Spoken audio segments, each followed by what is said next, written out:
పిల్లలకి స్కూల్ పాఠశాలైతే పేరెంట్స్కి స్కూల్ పేరెంట్స్శాల. నమస్కారం. సుమన్ టీవీ ప్రేక్షకులందరికీ శ్రావణ మాస శుభాకాంక్షలు. శ్రావణ మాసంలో వచ్చే వరలక్ష్మి వ్రతం కానీ, మంగళగౌరి వ్రతం కానీ, సంవత్సరంలో మనం ఏ వ్రతాలు చేసుకున్నా కూడా తోరాలు తయారు చేసుకుంటాం. అయితే ఈ తోరాలు మనం సత్యనారాయణ వ్రతం అప్పుడు బ్రహ్మగారే చేస్తారు. మనం ఇంట్లో చేసుకునేటప్పుడు మాత్రం తోరాలు సొంతంగా చేసుకుంటాం. 2-3 రకాలుగా తోరాలు తయారు చేసుకోవచ్చు. ఎలా చేసుకోవాలో చూద్దాం. అయితే ఇలాంటి మందపాటి దారంతోటైనా లేదా ఇలా సన్నటి రీల్ దారంతోటైనా చేయొచ్చు. సాధారణంగా 3 పొరలు, 3 పేటలు లేదా 5 పేటలు లేకపోతే 9 పేటల దారం తీసుకోవచ్చు. ఈ దారంతో 9 పేటలు తీస్తే ఇంతలా వస్తుంది, కొంచెం కష్టం అవుతుంది. దీంతో అయితే 9 పేటలు తీసుకోగలుగుతాం. 2 చేసి చూపిస్తాను, మీ వీలు వెంబడి చేసుకోండి.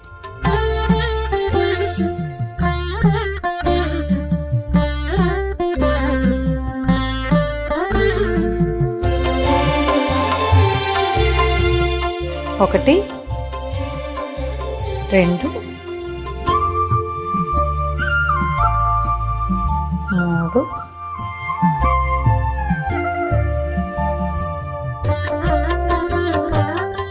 4, 5.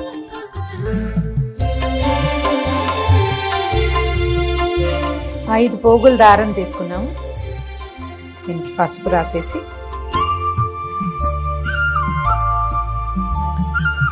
సెంటర్లో ఒక ముడి వేసుకోవాలి.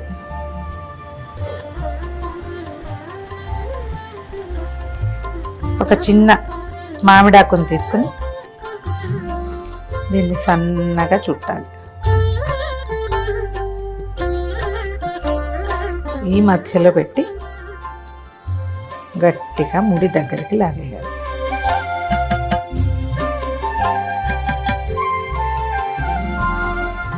సెంటర్లో ఉంది కదా, ఇటు 4 సాదా ముళ్ళు వేసేసుకోవాలి.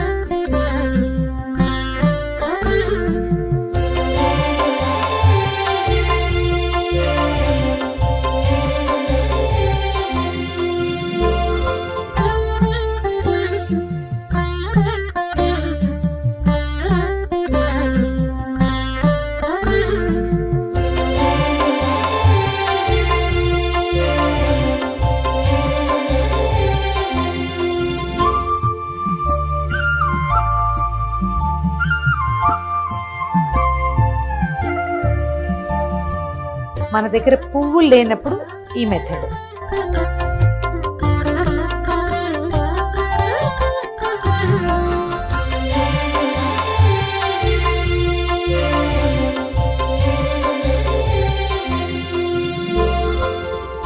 ఐదు పొరలే తీసుకున్నాము. సెంటర్ తీసుకోవటము, మధ్యలో ఒక ముడి.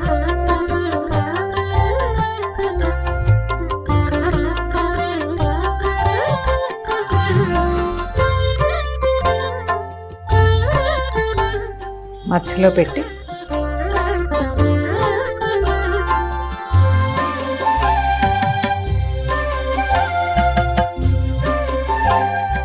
మధ్యలోకి ముడేసేయాలి. ఏ పక్కకు ఆ పక్క పువ్వులు దూర్చేసేయాలి.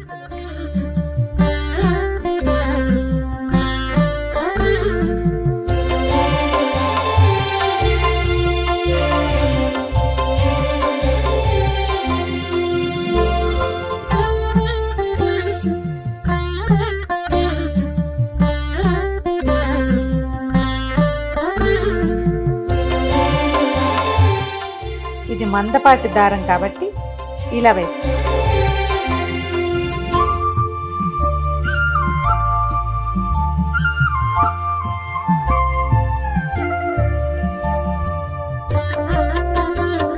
రెండు పక్కల పువ్వులతో ముడివేసి 1, 2, 3, 4, 1, 2, 3, 4 మొత్తం 9 ముళ్ళు రెడీ. ఇప్పుడు 3. ఈసారి సన్నటి రీల్ తీసుకుంటాము. కొందరిళ్లలో 9 పోగులు వేసే అలవాటు ఉంటుంది. ఆ 9 పోగులు ఈ దారంతో అయితే బాగా కుదురుతుంది.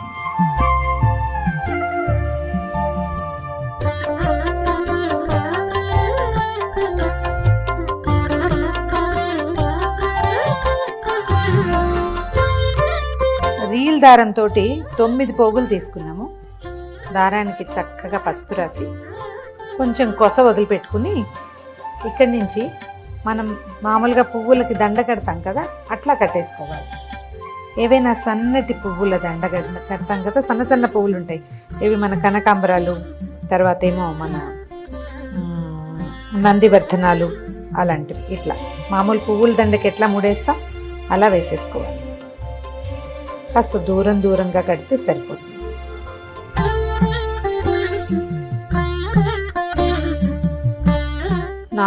దాని ముళ్ళు పడ్డాక 5వ ముడికి ఒక చిన్న మామిడి ఆకుని పెట్టుకుంటాం.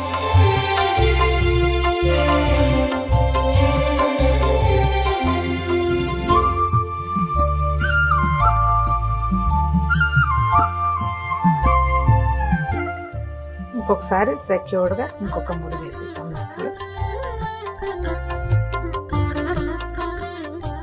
ఇంకొక 4 ముళ్ళు వేస్తే సరిపోతుంది.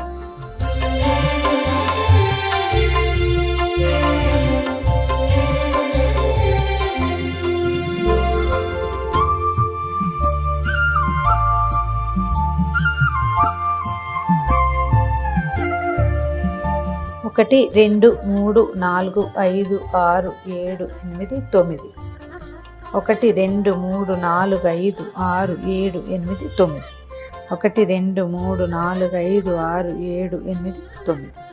ఈ 9 గ్రంథులకి పూజ చేస్తారు. అమ్మవారి ఒక్కొక్క నామాన్ని చెప్తూ ఓం కమలాయై నమః ప్రథమ గ్రంథిం పూజయామి, ఓం రమాయై నమః ద్వితీయ గ్రంథిం పూజయామి, ఓం లోకమాత్రే నమః తృతీయ గ్రంథిం పూజయామి, ఓం విశ్వజనన్యై నమః చతుర్థ గ్రంథిం పూజయామి, ఓం మహాలక్ష్మ్యై నమః పంచమ గ్రంథిం పూజయామి, ఓం క్షీరాబ్ధితనయాయై నమః షష్టమ గ్రంథిం పూజయామి, ఓం విశ్వసాక్షిణ్యై నమః సప్తమ గ్రంథిం పూజయామి, ఓం చంద్రసోదర్యై నమః అష్టమ గ్రంథిం పూజయామి, ఓం శ్రీవరలక్ష్మ్యై నమః నవమ గ్రంథిం పూజయామి.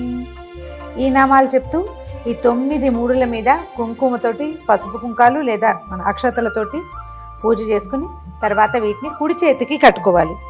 బధ్నామి దక్షిణే హస్తే నవసూత్రం శుభప్రదం పుత్రపౌత్రాభివృద్ధించ సౌభాగ్యం దేహి మే రమే. ఈ శ్లోకం చెప్తూ కుడి చేతికి కట్టుకోవాలి. ఇది ఎట్లా అంటే చేతిలో కొన్ని అక్షింతలు తీసుకుని చేయి గుప్పడి మూసి వెనక్కి తిప్పాలి. ఇంట్లో ఉన్న వాళ్ళు ఎవరితోటైనా సరే కుడి చేతికి కట్టించుకోండి, లేదా మీరే ఒక ముడి కాస్త జాగ్రత్తగా వేసి తర్వాత అక్షతల్ని అమ్మవారి మీద వేయటం, మళ్ళీ అక్షంతలు తీసుకుని కథ వింటమే. చూశారు కదా, మీ వీలు వెంబడి ఎలా కుదిరితే అలా చేసుకోండి.